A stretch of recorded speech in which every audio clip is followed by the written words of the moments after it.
a mutării societății Romgaz și Transgaz a căzut ca un trăsnet, ca o bombă dirijată spre municipiul Mediaș, spre întregul județ Sibiu. Sunt unul din veteranii care au lucrat în industria de gaze peste 40 de ani.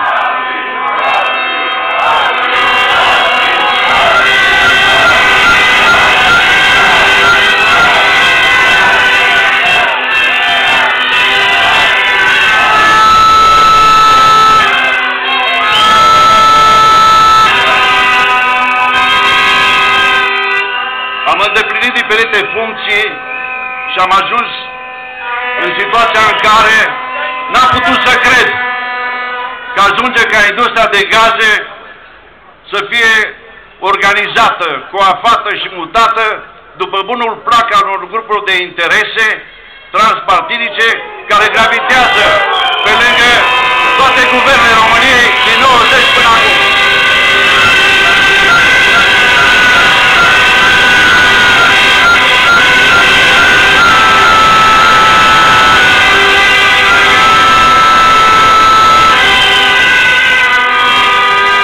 Mutarea societății Romgaz și Transgaz la București nu este o inițiativă nouă. Nu îi aparține domnului Niță personal.